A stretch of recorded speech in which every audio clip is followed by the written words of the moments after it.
আবার আসলাম একটা নতুন ভিডিও নিয়ে। আশা করছি আপনারা সবাই ভালো আছেন, আমিও ভালো আছি। আজকে দুপুরের মেনুতে কি কি করে উঠলাম সেটা একটু দেখুন না। এই যে মামের ভাত পেরে দিয়েছি, আর এখানে উচ্ছে চচ্চড়ি করেছি, চিংড়ি মাছও দিয়েছি, আবার বড়িও দিয়েছি। দুটো দিয়ে করেছি। বাপি বলল আজকে রবিবার দিন বাপির ইচ্ছায় আর কি রান্না হয়েছে। ওই যে বড়ি দিয়েছি, আবার চিংড়ি মাছও দিয়েছি। এখানে কালকে একটু রায়তা করেছিলাম, সেই রায়তাটা রয়েছে। হ্যাঁ, আর এইখানে এই মাছের ঝোল রয়েছে মামের, আপনাদের দাদা ভাইয়ের খাওয়া হয়ে গেছে। আর এখানে একটু চিংড়ি মাছের ভাপা করেছি, সর্ষে পোস্ত আর কাঁচা লঙ্কা আর কাঁচা সর্ষের তেল দিয়ে। এই হচ্ছে আমার রবিবারের দুপুরের মেনু। আজকে 3টে রান্না হয়েছে। তুমি এটা দাও, উচ্ছে চচ্চড়িটা পাশে দাও।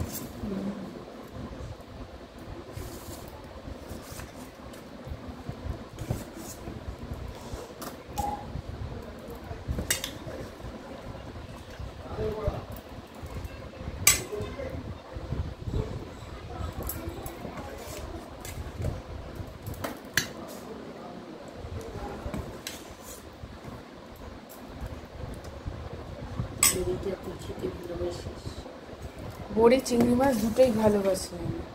হ্যাঁ, সে তো 100 বার।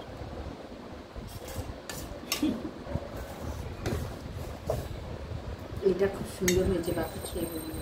তরকারিটা দেখেই তো বোঝা যাচ্ছে না মা। আর এমনি উচ্ছে চচ্চড়িটা ভালোই লাগে আমাদের, যেরকমই হোক। হ্যাঁ, কে বলো কারণ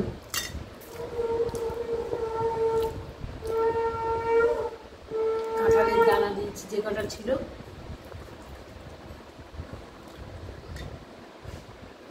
কাঁঠালের দানা, আলু, বেগুন। তোমার কাঁঠালের দানার কতদিন অব্দি চলবে? আজকে সব ফেলে দিয়েছি, যেগুলো খুব নষ্ট হয়ে গেছে। হ্যাঁ, নষ্ট তো হবে, অতদিন ধরে ওগুলো থাকে না।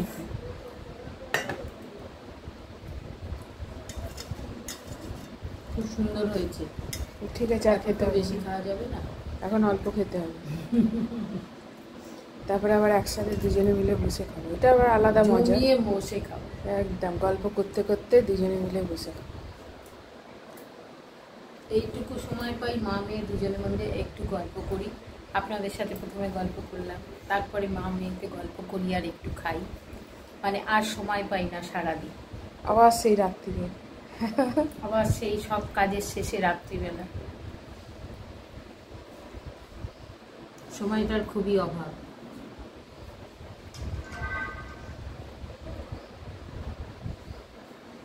এই স্যালাডটাও খেতে খুব ভালো লাগে ভাতের সাথে। রায়তা ভীষণ ভালো লাগে, আমার তো খুব প্রিয়। গলাটা বারেবার ধরে যাচ্ছে। ঠিক আছে, তাহলে আজকে চলো, তাহলে রাখছি। আসবো আবার একটা নতুন ভিডিও নিয়ে। আপনারা আমার সঙ্গে থাকবেন, সাথে থাকবেন, আমাকে ফলো করবেন কিন্তু। সবাইকে দুপুরের টাটা। সবাই সুস্থ থাকবেন, ভালো।